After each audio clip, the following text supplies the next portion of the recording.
There was a period in my life when I believed that improving mental health required huge changes. Changing my entire life, traveling somewhere far away, starting over from scratch, or achieving major accomplishments.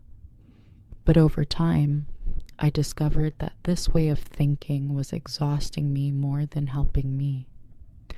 I was waiting for something big to happen that would change me, while the truth was that change began with very small things that I used to underestimate.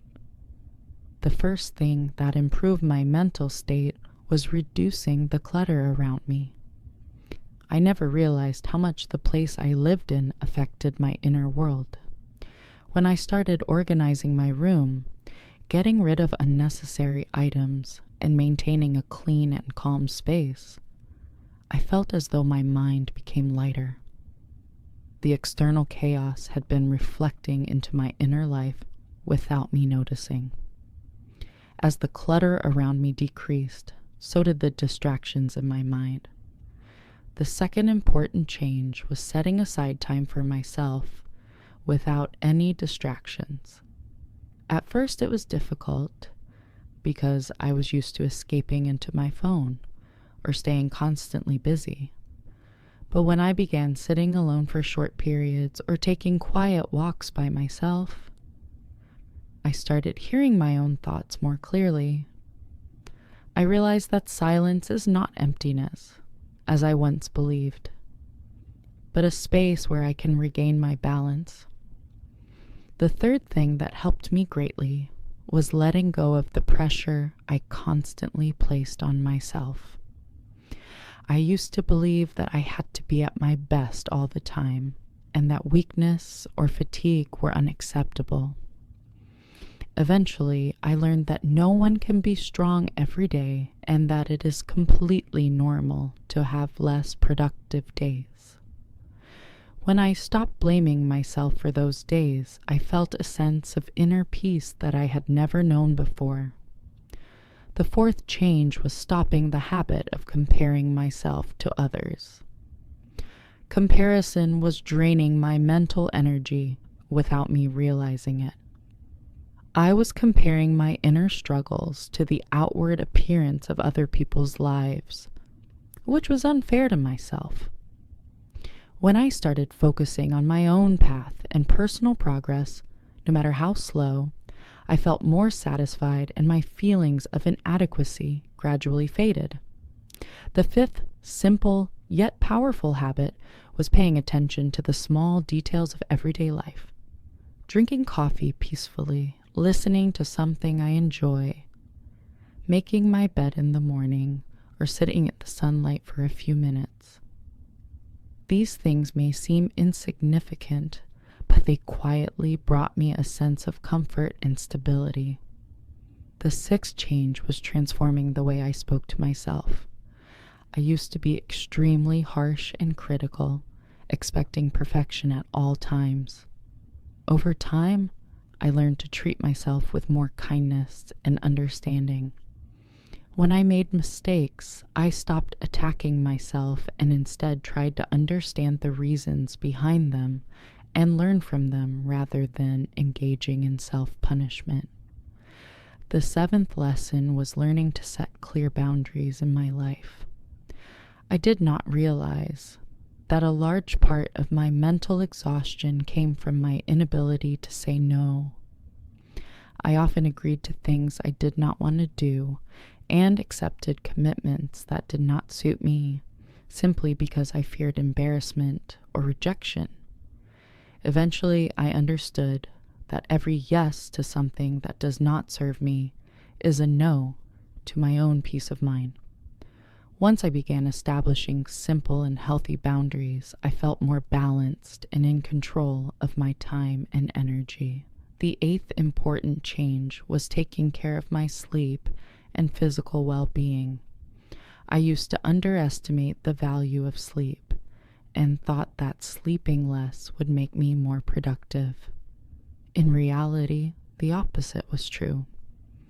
When I started following a healthier sleep routine and giving my body the rest it needed, I noticed that my mood became calmer and my ability to think clearly improved. The mind and body are deeply connected, and neglecting one inevitably affects the other. The ninth step was reducing sources of mental drain. Many things consume our energy without us noticing, such as constant exposure to negative news, excessive use of social media, or engaging in endless arguments that add no value. When I became more selective about what I watched, listened to, and engaged with, my mind felt lighter, as though I had closed doors that were allowing unnecessary noise into my life.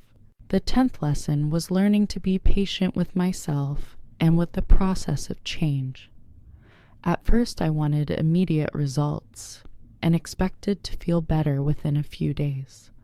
However, I eventually realized that mental well-being does not improve that way.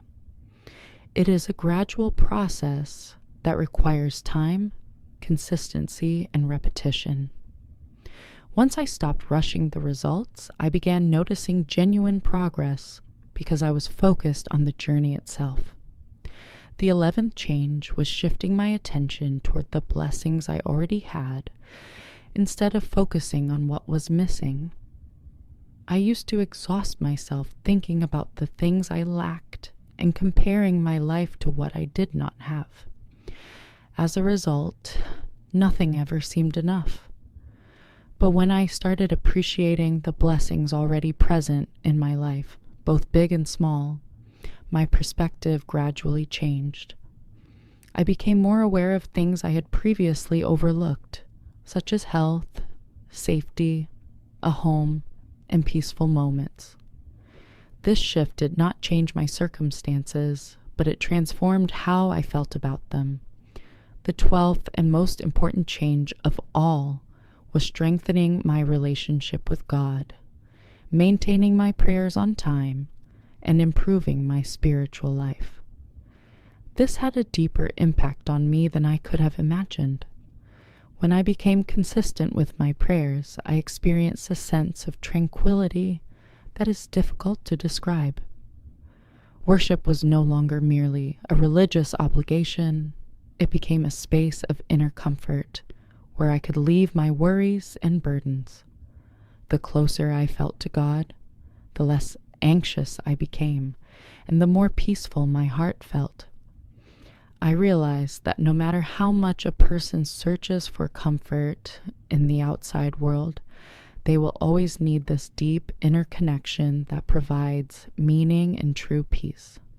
In the end, I came to understand that mental well-being does not require complicated solutions or dramatic life changes. It grows through small, consistent actions practiced every day.